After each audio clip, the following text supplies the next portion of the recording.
lots of questions about the records, the collusion, the real collusion with big tech, the censorship, whether they throttled back or outright shut down anything including a parody account of Dr. Fauci. So let's talk this through and see what exactly is happening here with Janine Eunice. I hope I'm pronouncing that correctly. Janine Eunice. And Janine, please correct me if I have it wrong. You're almost there, Janine Eunice, but Janine, okay, I was close. You know, onomatopoeia, try to play that out. All right, the New Civil Liberties Alliance is keeping a close eye on this. So the judge's order, first, what's in the judge's order specifically? So the latest order from the judge says that the government has to turn over certain, well, pretty much emails, but also Anthony Fauci and Press Secretary Jean-Pierre and a number of other people in HHS have to answer questions, as well as turn over emails related to the censorship. Specifically, you know, communications they've had with big tech about it. Now, how do they verify what they've turned over? See, I get that, and it's just my cynical self. The judge orders them to turn over these records. How do they verify that they got all the records, that something's not, quote, missing? Oh, well, we can, you know, honestly, we can't really know that, you know, unfortunately. And we also can never know the contents of phone conversations. And we know that there were a lot. For instance, Mark Zuckerberg of Facebook or Meta gave Anthony Fauci his phone number to talk about this subject. So the contents of those conversations probably we'll never know. One thing we do have is that the judge previously ordered third-party discovery, so that means that we got documents from the tech companies themselves, including Facebook, Twitter, LinkedIn, YouTube, and Google.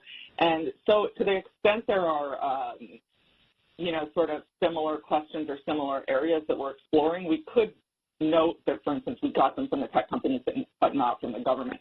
And actually one example of that was that the government had initially claimed there were only a few agencies involved in the censorship, but the documents that we got from the tech companies showed that there were many more. So far we know of 11. There could be more.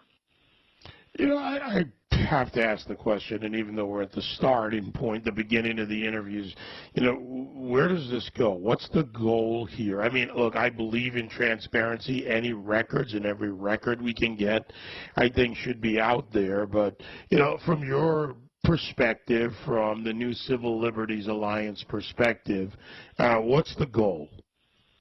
Well, we would like to get a judge to say that tech companies and the government, well, the government can't coerce tech companies, which is what's going on here. They're pressuring them to do this with the threat of regulation or other legal consequences if they don't comply. But that the government can't do that. And anyway, it can't, even if it wasn't coercion, the government can't use the tech companies to accomplish what it can't. And there's a substantial body of case law that says, you know, the government can't use private actors to accomplish its aims. That makes it a constitutional question. So presumably, as most people know, the argument on the other side is that private companies can do what they want. If Twitter wants to censor people who say masks don't work or children shouldn't have to get the vaccine, they can do that. But we know that that's not what's happening. The government is forcing them to do it. But even if the companies wanted to do it, if they're doing it in coordination with the government, which is obviously what's going on here, that should also be recognized as a First Amendment violation. But it's also important that the American people know what's going on apart from a court order, and that's what's happening through this discovery. All right, so, and I just want to, you know, walk down this path when it comes to the First Amendment. The point, of course, private companies can do whatever they want. It's that coordination, collusion, force of government. But in whatever way where government gets involved in this, is that a provable, I don't know, is it a provable violation of the First Amendment? How would that play out? Well, it's right. That's the big open question. And one of the reasons it's sort of unanswered is because of the nature of social media and the technology, which, you know, say 50 years ago, if the government told the New York Times, you know, don't print views that are critical of our approach to relations with the Soviet Union, that would widely be recognized as a First Amendment violation. But at the same time, it wouldn't have the impact that it does now, because the New York Times can't censor the voices of most Americans, whereas these social media companies now can do that because, you know, everybody has a voice through social media. So, so that's why it's sort of new and novel territory, and I think it's really important that courts recognize what's going on here and see that when the government is driving it, that, you know, the government is suppressing certain viewpoints. That's what's happening, and they can't do that. Where, when it comes to, say, Fauci and the agency, because it's really not just Fauci, he's obviously the boss, the guy at the top, but where can this go? He is retiring. Once he retires, as is often the case, it becomes very difficult to draw someone back into the legal process, especially in a civil case. It would be different maybe in a criminal case, or would be different, but in a civil case. So how does that play into this? And when he leaves, does this extend to the agency? Yes, it will. And, you know, he's not the only one we're looking at, as you noted. He's probably one of the highest up people who was involved in this stuff. But, you know, we know now of around, I think it's 80 federal officials who were coordinating with the tech companies, telling them what to censor, who to censor, et cetera. And so all of that, you know, will remain. But we're hoping that Fauci, even when he leaves the position, he'll still have to answer questions, but possibly, or he'll still have to, you know, he'll still be in the case. I don't think that you should be able to get out of it by retiring. Right, which is, you know, what it seems to be, and I'm just, you know, speaking from observation, but I've seen this play before. Are there other cases that potentially support this, prior cases in civil law that support this process? Yeah, so there are cases that are sort of similar, you know, from the technology they had at the time, or you know, lack of technology, one should say. There's a case called Bantam Books, where sheriffs were going around to bookstores and telling the owners that if they sold a certain, I think it was some kind of pornography, they would be subject to prosecution. And those were considered threats that were a First Amendment violation, because actually they couldn't be prosecuted according to the First Amendment for that. So there's another case from Georgia that was quite similar. The other thing that is worthy of note is when the government is involved in this sort of censorship, and it causes people to be quiet because they're afraid of the repercussions. That's known as a chilling effect, and that's recognized as a First Amendment violation in and of itself.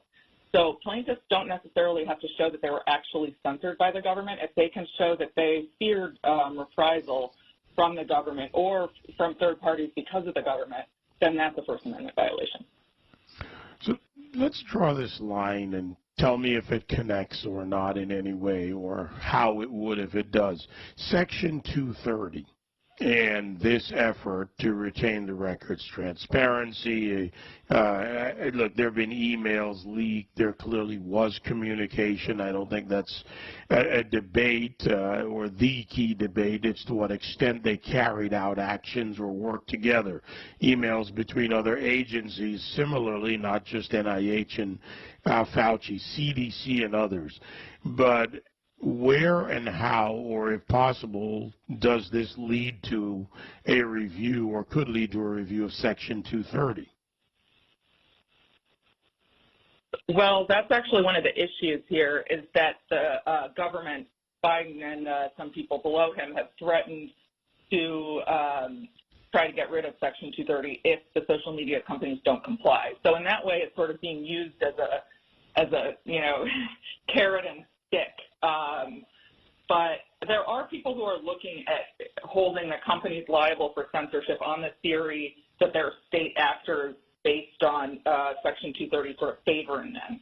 I don't know. That's sort of not what I'm working on, and I'm not sure what I think of that argument. No, yeah, I'm curious. That's what talk show hosts are, trying to find the path here. Next steps, and what if is there a calendar on this for any next steps that we should be aware of? Yeah, so the judge has ordered the discovery. They have to produce it within 21 days, so it should be around then. This was a week ago, so in about 2 weeks. And once we get that, we'll have some more information. I think that's probably the next big event. All right. We'll be keeping a close eye on it.